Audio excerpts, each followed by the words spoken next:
Hey everybody, Rudy here from Take a Bath Productions with another video showing you how to fix various things. Today I'm standing on location here in Myrtle Beach. It's a beautiful day. It's about 80 degrees this morning with a nice breeze, and I'm looking at the ocean doing its thing.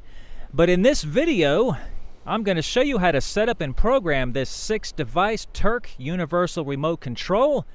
I'm going to program some devices in it for you, and I'm going to show you how to put those devices in the remote, and we're going to make it real easy for you. So without further ado, let's dive right in.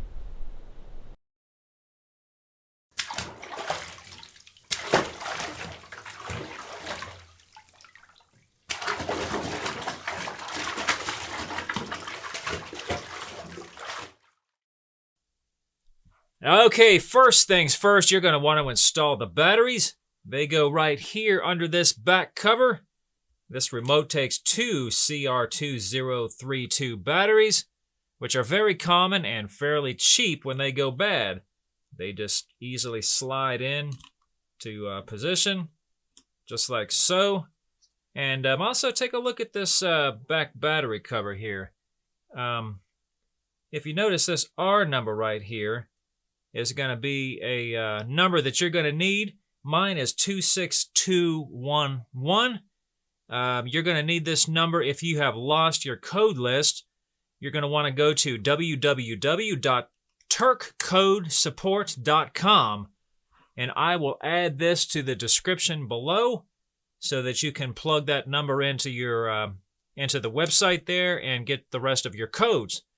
So there are 4 ways to program this remote: the direct code entry, brand code search, auto code search, and manual code search. I'm not going to cover the manual code search just so the video doesn't get too long. We're going to be starting off with direct code entry. I'll be using the same examples throughout this video just to keep things simple. I'm going to use a Sony TV, an Apple TV streaming device, a Bose soundbar, and a Sony DVD. I also want to note that this remote doesn't seem to have the ability, at least that I can see, to access some of the smart features on your smart TV like Netflix and YouTube, Amazon Prime Video, that kind of stuff. It's designed for the more basic functions. Direct code entry lets you enter a code from the accompanying list that came with the remote. Like I said before, if you don't have that list, then go to the website that I mentioned earlier. I also wanted to mention that each device key is locked to that type of device. For example, the TV key is preset to only control TVs. You can change the default setting for a key by reassigning it, but I'm not going to cover that topic just for the sake of time. You can download the manual through the link that I provided in the description if you don't have the manual. So you're going to want to start with the device turned on. I'll be doing the Sony TV first. Find the code in the list for your device. Mine happens to be 10810. Hold down the key that you want to program to. So I'm going to do a TV. So we're going to hold down the TV button. And with the other hand, enter the code 10810. Notice the power light went off and came back on. When it comes back on, that means you've entered a valid code. If it blinks 4 times and goes off, then you've entered an invalid code or you've messed something up. So try it again. You're going to want to test this code for functionality, input, volume, menu, power, etc. If you only get some functions working, then try the next code in the list. If you've exhausted all the codes in the list, you can try auto code search, which will be coming up here in a minute. Testing the functionality of the code holds true to any of the devices that you program into the remote. So let's do the Apple TV real quick. You can either put that on stream 1 or 2. We're going to put it on stream 1.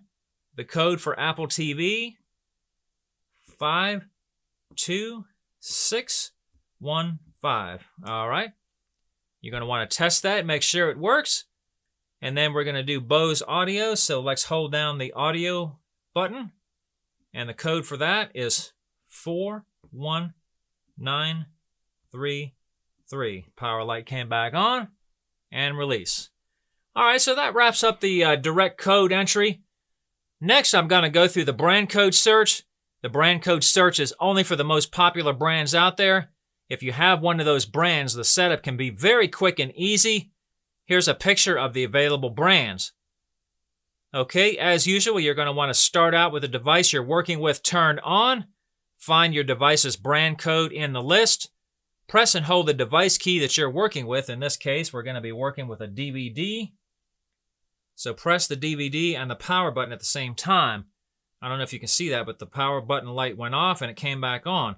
So release both keys and then press the brand code. In my case, it's 3 for a Sony DVD. All right, so what you're going to do, press power. That's going to send out one code. DVD didn't turn off. Press power. Nothing happened. Press power. It's sending out one code every 2 seconds if you push that every 2 seconds. All right, let's say that it did turn off that time. Press stop to store the code. All right, as I mentioned before, test that to make sure that your functions are working as expected. And be sure while you're doing this to keep the remote pointed at the device the whole time. That way the device can see the codes you're sending out. If you point it away or point it down or up or whatever, you might hit the right code, but the device doesn't see it and it doesn't work, and you're going to think it doesn't work, but actually it did work, so keep that in mind. All right, last but not least, we're going to run through the auto code search, and this should be a last resort since it's the most time-consuming. Use this function if you've exhausted all the codes in the list, or even if your device isn't on the code list at all, you might hit on a code that'll work. I've actually had my cameras stop filming at times when I'm doing this, and the cameras aren't on the code list at all, so I know this works. As usual, start with your device turned on. Press and hold the device key that you want to program to. We're going to go back to the TV, and then do like you did before. Press the power button until the light goes off and comes back on. Keep the remote pointed at the device and press the power key. See this? It's sending out 10 codes. You have to keep it pointed at the device the whole time so it can see those codes. If nothing happened, press it again. All right, there's another 10 codes. Nothing happened. The TV turned off. This is a hypothetical example, of course. Okay, so it was one of those 10 codes that we just sent out. What you're going to do, press the rewind key. Every 2 seconds, it'll send out one code that was in that batch of 10 codes that you just sent out. Nothing happened. Press it again. Wait about 2 seconds between presses. Again. Still nothing happened. Let's say the TV turned off, but I went one too far. It was the last one. So press fast forward. That'll if you make that mistake, you can press fast forward to go forward again. And once you're satisfied that that's the right code, press the stop key to store that code. Now, like I said before, test the code and make sure that that code is functioning. If it is, great. If not, go back and do it again, but this time don't stop on the same code. Stop on a different code and try that code. And this is going to be the same procedure for any of your other devices, so I'm not going to run through any more. There's some other functions that this remote has, like the manual code search I mentioned at the beginning of the video, reassigning the device key so that you're not locked to a specific device, channel lock, code retrieval. All that stuff is covered in the manual. I'm not going to get into all those to keep this video from getting too long, so I hope you've enjoyed this video. Click on that thumbs up and subscribe to my channel. I come out with videos like this as often as I can. Thanks for watching.